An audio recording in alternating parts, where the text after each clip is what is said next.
Hi guys, it's Blackie and welcome back to the channel. Well, today I am not at home. I am actually over in Grouch's study, and I came over to visit Grouch, but he's got some other company, and so he's not available for us to sit and have a chat on camera right now because he's got other people to entertain. So I decided to step off to the side a minute, and I am kind of perusing the bookshelves around here. He's got quite a collection. And I love to come over here, and many times I'd come over here and just read. You know, I came over to visit, and then I would spend the evening sitting down here reading because he's got a fantastic collection of stuff down here. But since I'm not going to be able to visit with him and do that video for you, I decided to up a video I was going to be doing in a couple of days and answer a couple of questions that you, my subscribers, have asked me. Some of you I've already answered in person, and some of you I'm going to answer this way.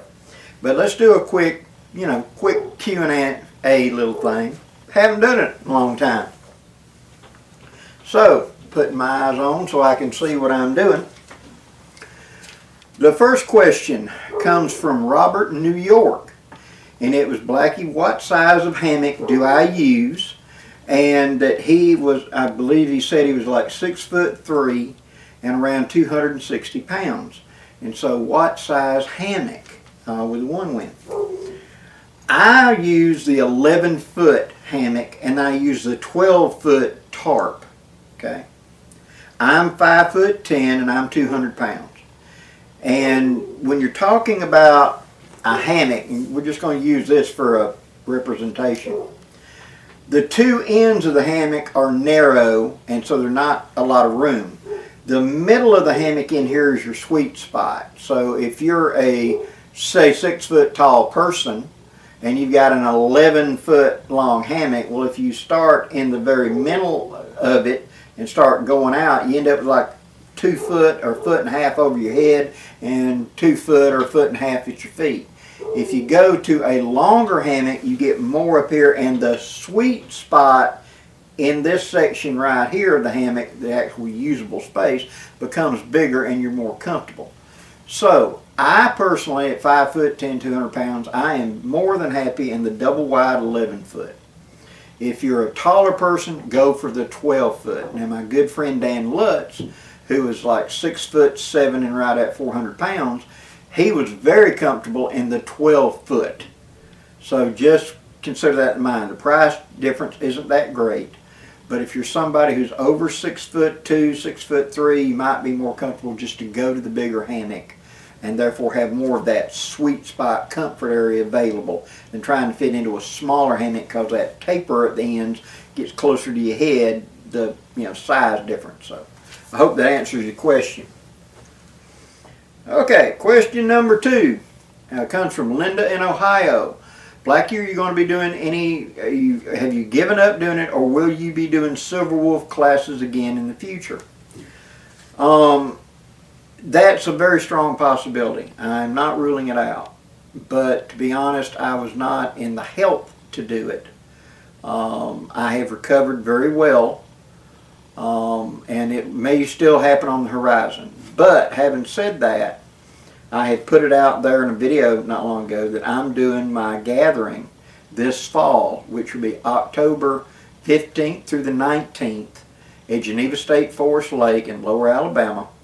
And that if you're a Silver Wolf and you just want to come hang out and etc. with Blackie and maybe get some light instruction, we're not going to per se set up organized classes. This is a free thing. But at the same time, if you just want to come and hang out, I will be happy to show you anything I know. So I would like it if you're interested in your Silver Wolf and you just always wanted to hang around with me or whatever and learn more about it, what would a class be like or whatever, this might be an opportunity without us actually doing official paying classes. I charge for those classes because I have to pay instructors. It's not just me, because you're going to have maybe 20, 25 students, and that's too much for one person to cover. So I got to have other instructors trade off of, so I have to charge to be able to pay their time and etc. for them to come be instructors.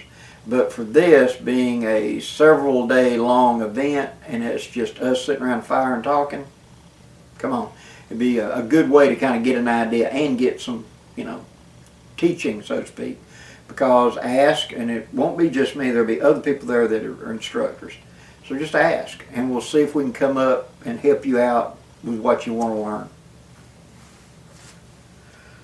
Okay, third question. Kent wanted to know about footwear, boots. It's kind of hard to find boots.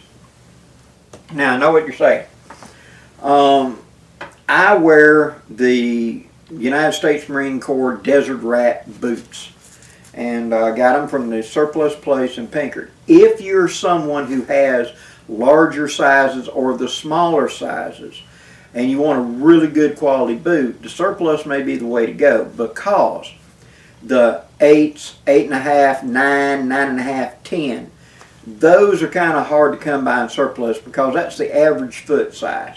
Okay, and so the military gets a shipment, we'll say, of this specific boot. Let's talk about like the Desert Rat boot I'm talking about.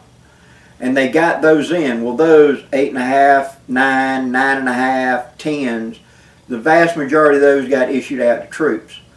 When enough time's gone by, or they'll get a new shipment, they just don't ship in more of the 8s, 9s, and 10s. They give them a whole new set, and that ones that didn't get issued of like the 11s, the 12s, the 13s, the 14s, the 15s get handed off to Surplus.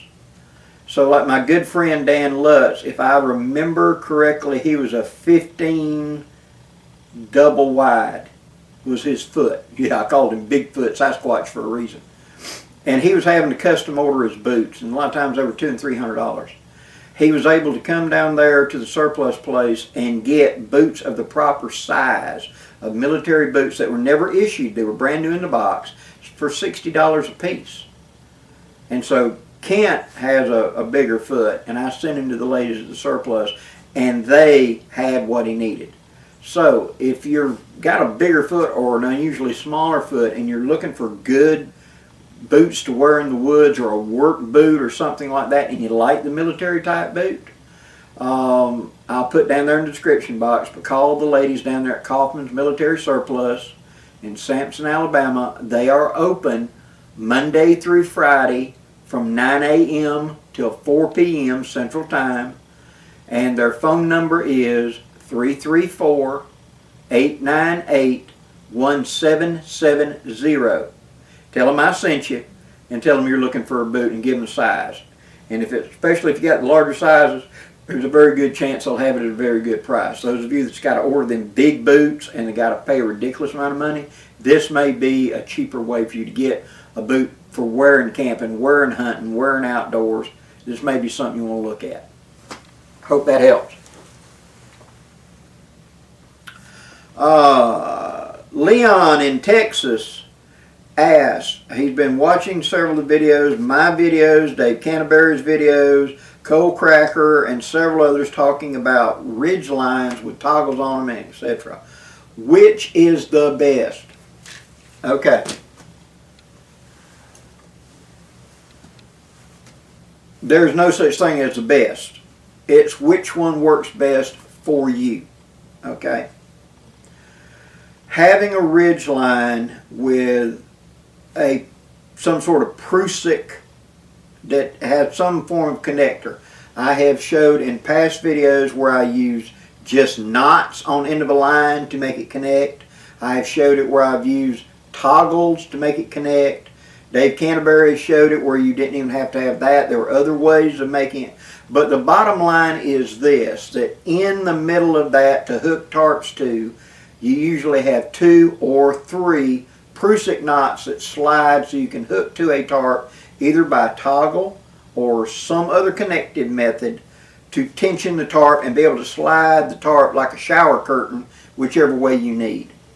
The other ends of it usually have, I put a bowling loop in the end of mine, but I've also showed videos of using a toggle on both ends to attach. You can do many different ways. You can tie knots, you can toggle. It's how much work you want to do. Bottom line. There is no best. There is what works best for you. Me personally, what I use on mine is I have a toggle and a loop on the very front end, so I can pass the whole thing through and just make it cinch up on the tree. I can also bring that toggle up and hook it to lock onto it for a quick disconnect. If I'm dealing with weather that I may have a storm coming or may have heavy weather I expect for the night, where my trees are going to be doing like this with my tarp, I want some sort of quick disconnect. A knot would, because the trees would flex, would be pulled blood tight, and I probably wouldn't be able to untie it. I'd have to cut the cord. And so having that where I can twist the toggle and drop it is very, very convenient. At the same time, having the toggle on the other end, being able to go around the tree, twist that toggle, and then use it like a cleat to pull tension on it and not wear out a specific place in the line. If you're setting up and it's about the same place every time, you wear out the base center line of a ridge because it's bent there over and over and over and over again. So having a toggle or something that could spread that load out makes it easier. That's why tying the trucker's hitch can weaken a certain place if it's tied there over and over and over and over, where you're using this line, you know, a bunch of times in a row. Everything has a life, and eventually I have to replace. And I have replaced the main line in a couple of my ridge lines over time where they'd get frayed or whatever, but still use the same Proof 6, the same toggles. I just transfer it over to a new piece of line. See, I didn't have to throw the whole thing away and start from scratch. I could just strip the center line out and put a new paracord line in. See, so that is something to consider down the line. But I hate to be kind of evasive, but the truth is there is no best. It's what works best for you, what you think is the easiest. All toggles, if you got something works well with that. Prusik knots with some way of tying it, hooking it, snapping it, binding it somehow to the grommets on the tarp work. It's what you want to do. And so look at them, and I recommend experiment, play with it, and see what really works for you. That's the most honest answer I can give to you. Because what works for me may not work at all for you. Okay. Daniel in West Virginia says, Blackie, you were doing the Mastering the Skillet and Mastering the Canteen Cup series. Have you abandoned them? I have not, but it got hot. And after my stroke, the hot days just got a little more difficult for me, and so it's kind of limited down. I will get back to it. Me and Bear will be getting back to doing cooking videos, and I'm compiling now a list of recipes and stuff to bring back and do more of the Canteen Cup series and do more with the skillet, but it'll be in the fall once it cools off a little bit and I can be around a fire or something again and not be sitting there just soaked in sweat. Trying to do it. I apologize for that, but it's a health thing that I had to back away from a lot of my outdoor extremist activities when I was recovering, as I'm recovering. So, but yes, I have got more recipes coming up for it down the line. Okay, Cole in Arizona says, Blackie, I've followed your Redneck Camper series and I have been thinking about getting into it myself. However, I'm seeing a lot of people using these small vans to do it with the slide door delivery vans he's talking about. Which do you think would better? Would be the pickup with a camper shell on it or this van type ideal? Which one would be the better? Well, the first time I got to see one of the vans that you're talking about was by Kevin Baxter, who works for the Pathfinder School. He's got his set up as a camper, and it works really, really well. I would have thought it'd be too narrow sideways to put a bed in it, but no, it's actually big enough for that. And so Kevin's got a bed across the back door with storage up under the bed, and then of course you can stand up in it. You've got all kinds of things. You got the 2 seats up front, etc. And so one of them high-top delivery vans, if you can find one that's in good shape, and therein lies the rub. These are delivery vans. These were, I'm not going to say meant to be disposable, but I've heard from a lot of people who were looking for one that the ones that you find for sale quite often are simply worn out, that they've been used by these small vendors to service vending machines or to deliver office supplies or whatever, and they've got a whole lot of miles on them. And most of you know Fords don't do well when you add a lot of miles to them. So the Ford van and etc. I can't speak to the Dodges and etc. I haven't seen them. I've only just known people that have dealt with the Ford vans. And they're not really meant for longevity. These were meant to be a business vehicle that's going to be run a few years, and when it wears out, they're going to dump it and get another one or trade it in. So for the ones that are wanting to get one for a camper, you're going to have to look to find one that is not in poor shape.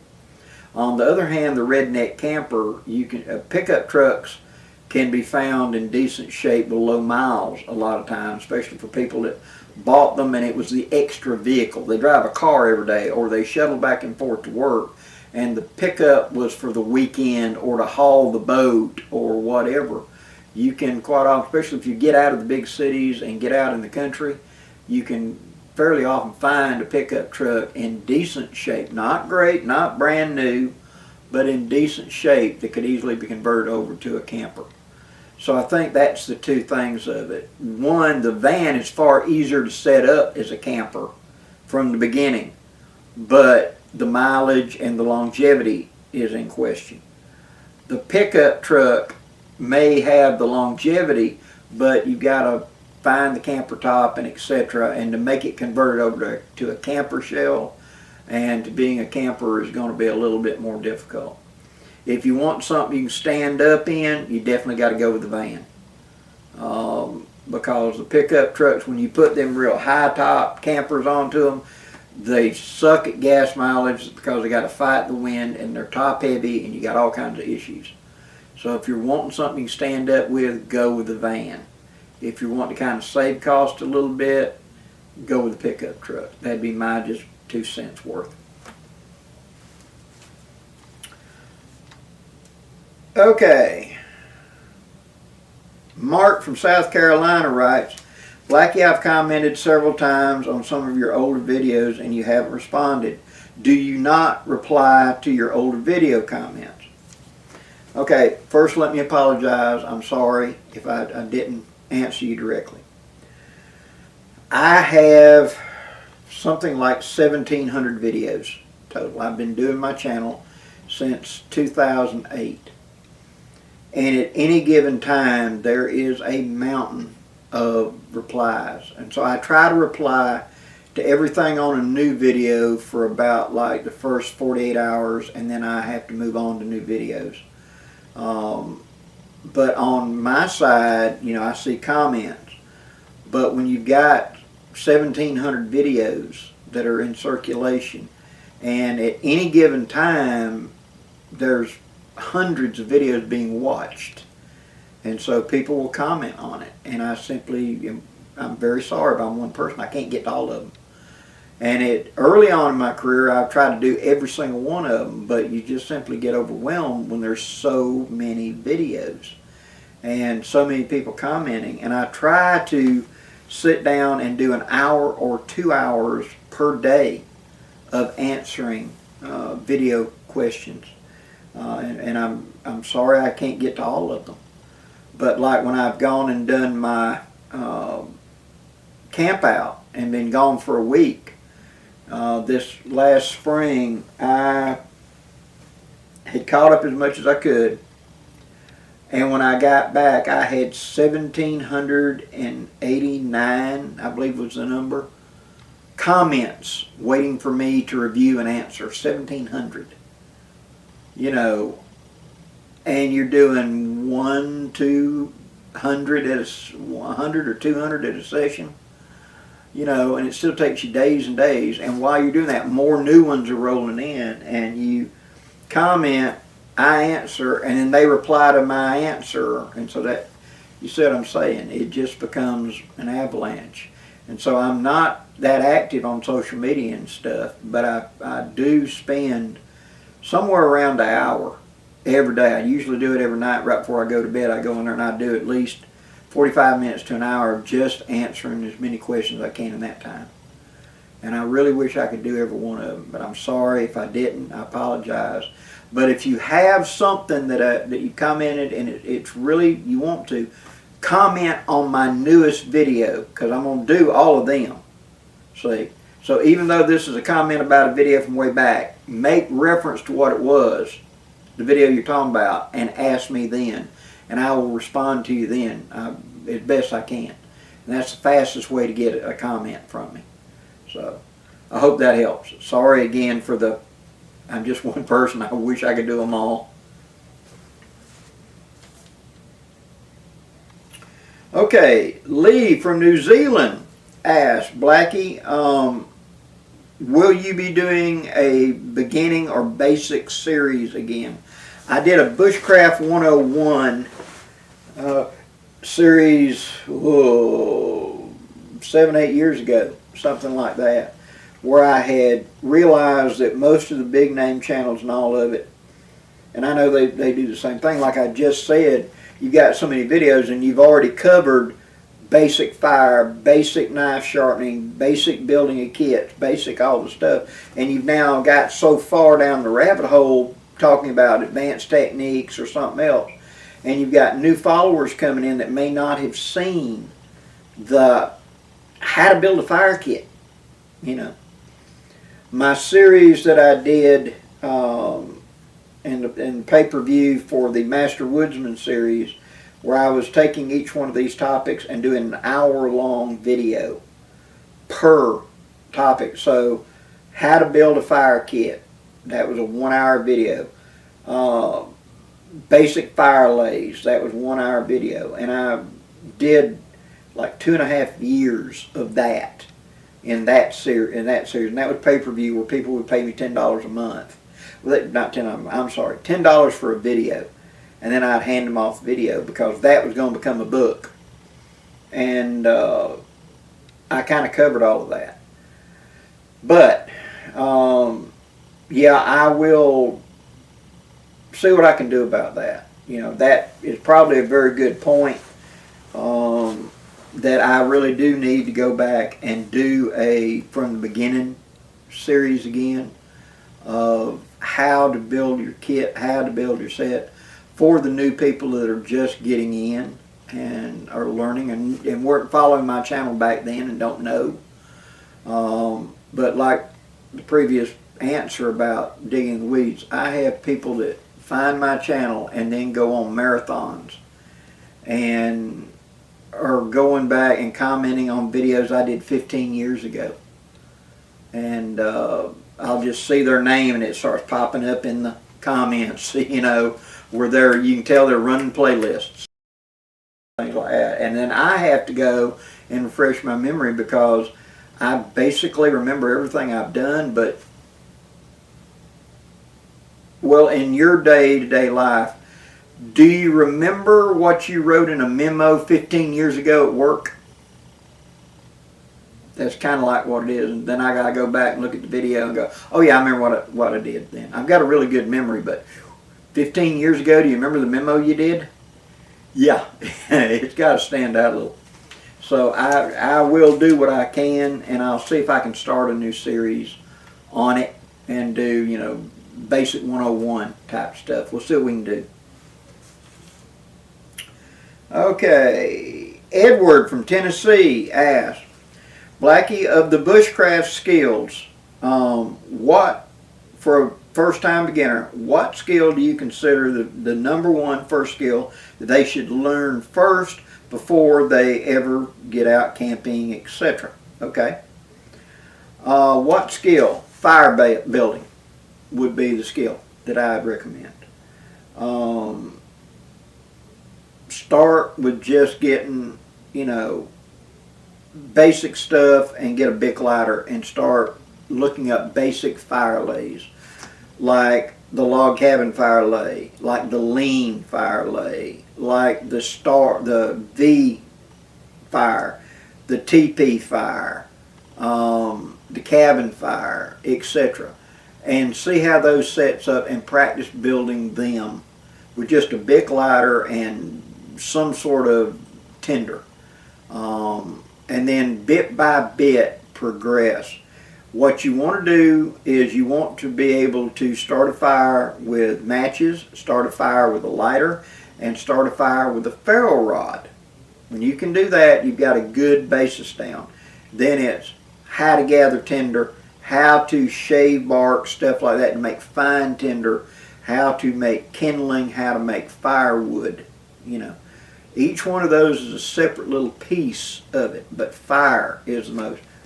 Because going camping, you can buy all the gear, you know, but unless you can build a fire to keep the boogeyman at bay, so to speak, to make you feel comfortable, have light, have warmth, even if you're going to be using a little bitty stove to heat up your food, but having the campfire because you're not accustomed to being outdoors at night.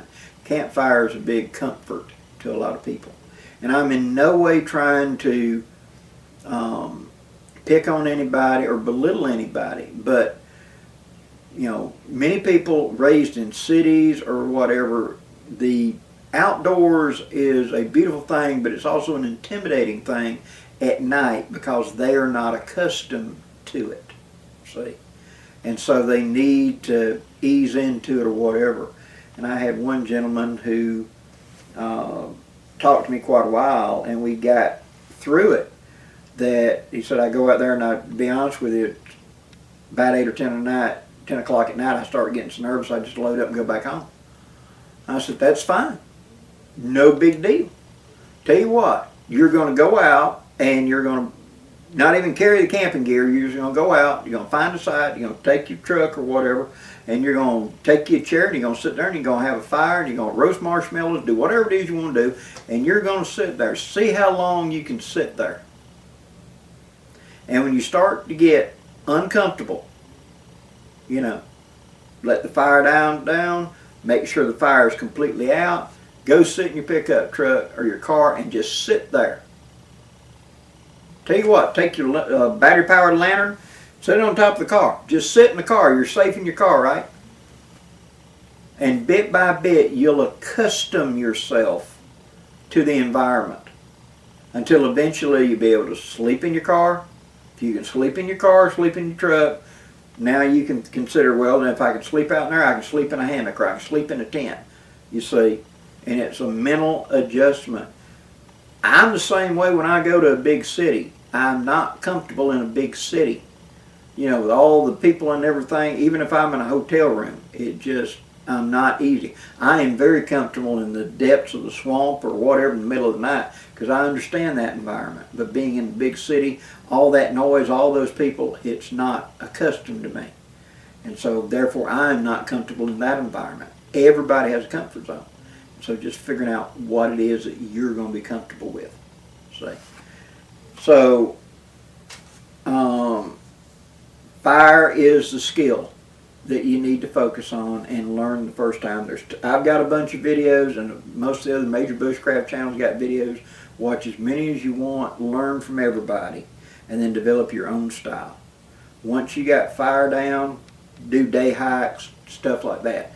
Do a day hike and go heat up a hot dog or make ramen or whatever, and bit by bit ingress yourself into the environment. Just take your time. Okay, and the last one we're going to talk with is Catherine from Texas. How has the stroke limited you in your activities?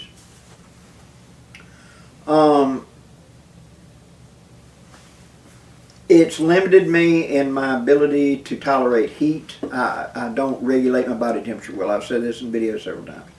So it's really put a kind of a downer on summertime and the DP to the south because I have to go out and do my videos real early in the morning and then get back inside the air conditioning. Now I don't burst into flame, but I'm not cooling effectively, see.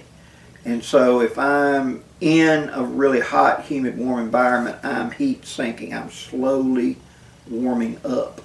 And so I can be out there for, it just depends on the conditions, a couple hours or whatever, as long as I'm not active.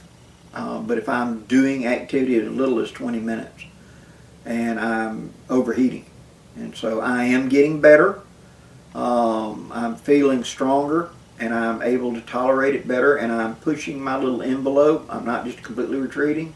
I'm pushing my little envelope, and my hope, my goal here is that by next summer I'll be able to still be able to go and do stuff during the day, possibly even go and camp out during the summer, during the heat. That's my goal. We will see. But that's been a limitation.